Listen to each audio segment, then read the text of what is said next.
जय हिंद साथियों। तो आपका अपना YouTube चैनल में आपका स्वागत है।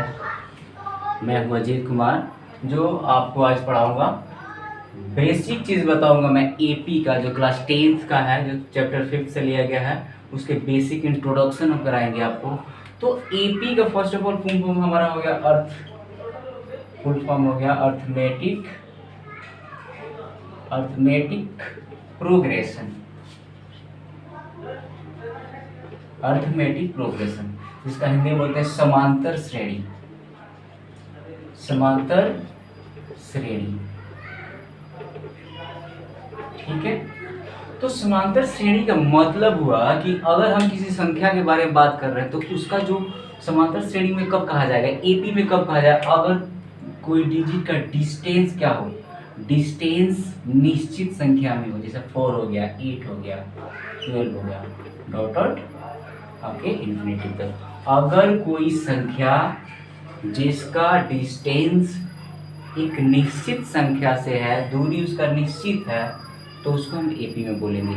एपी में हम कह सकते हैं। तो एपी के प्रथम पद को हम किससे डिनोट करते हैं, ए से डिनोट करते हैं, A1 बोल सकते हैं, या फिर इसको T1 से डिनोट कर सकते हैं, ठीक है। A1 A2 A3 या फिर T1 T2 T3, ठीक है। यानी प्रथम पद को, यानी फर्स्ट टर्म को आपको A1, सेकंड टर्म को A2 और थर्ड टर्म को A3 डॉट डॉट कहाँ तक, AN तक, ठीक है। तो ये हमारा फर्स्ट टर्म एपी के प्रथम पद A1, दूसरा A2, तीसरा A3 डॉट डॉट कहाँ तक, AN तक, ठीक है। तो हम अगर बीच का डिस्टेंस, इसका बीच का डिस्टेंस निकालना, उसको हम किससे डिनोट करते हैं, उसे हम D से डिनोट करते हैं। बीच का डिफरेंस, यानी दो संख्याओं के बीच के अंतर को हम D से डिनोट करते हैं।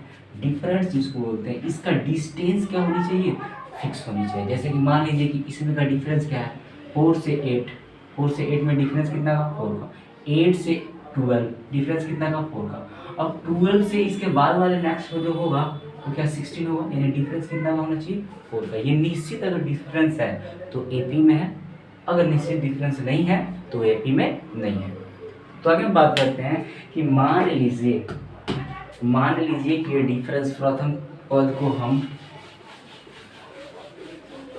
पद को अगर हम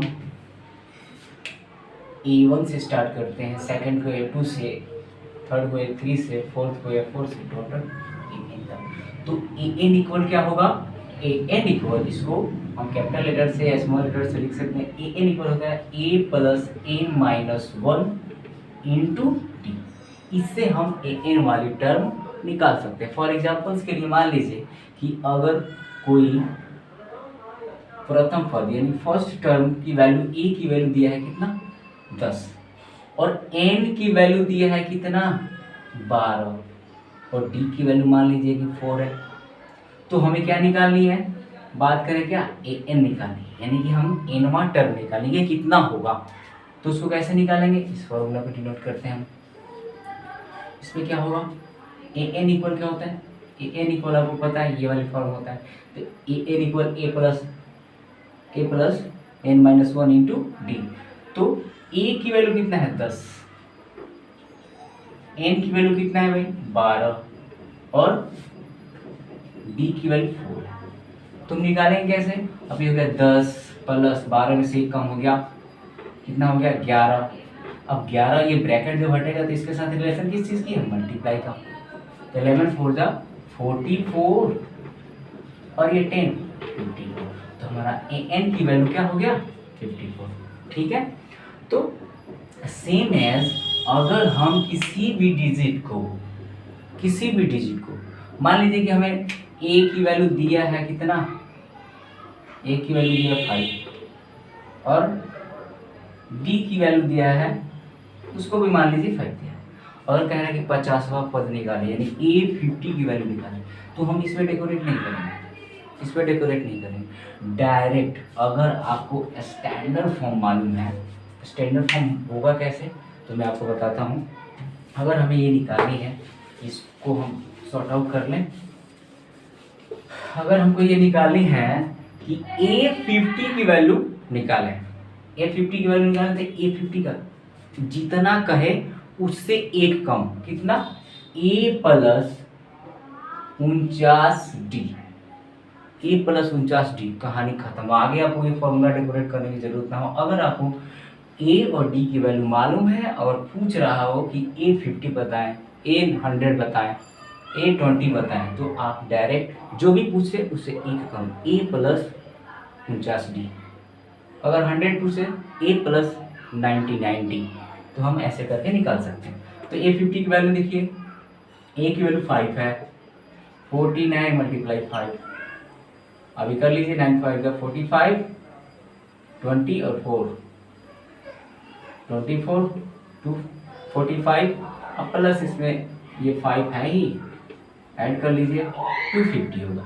इस तरह से हम इसको स्टैंडर्ड फॉर्म की फॉर्मूला होती है, कैसे देख लेते हैं। फर्स्ट टर्म को हम इसको नोट कर लीजिए, बेसिक चीज़ है। अगर फर्स्ट टर्म ए है, अगर फर्स्ट टर्म ए है तो सेकेंड टर्म को कैसे लिख सकते हैं, A+D।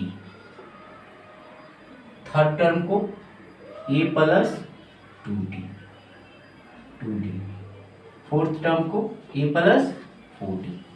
टोटल जो वैल्यू का है हमें वो निकालनी है, ठीक है। इसको बोलते हैं स्टैंडर्ड फॉर्म। डायरेक्ट आप अगर स्टैंडर्ड फॉर्म मालूम है तो आप डायरेक्ट किसी भी वैल्यू का आप मान निकाल सकते हैं। जैसे पूछे कि हमने अभी 49D का एग्जांपल देके बताया कि हाँ 49D, 50 टर्म की वैल्यू 5, A और D की वैल्यू दिया है तो 50वां टर्म निकालें, 50 टर्म निकालें, तो हमने क्या करा, A+49D इक्वल करके निकाल दिया। सेम अगर हम बात करें इसका सम करने का, तो सम एसएन सम ऑफ संख्याओं का योग को किसे डिनोट करते हैं हम, संख्याओं को योग, संख्याओं का योग, यानी सम ऑफ नंबर्स इक्वल कितना होगा, उसको डिनोट करते हैं किससे, एसएन से डिनोट करते हैं, एसएन से डिनोट। तो एसएन इक्वल क्या होता है, एसएन इक्वल होता है n/2 × 2a + n-1 × t, ठीक है। अगर प्रथम पद और लास्ट दिया हो, मान लीजिए प्रथम पद लास्ट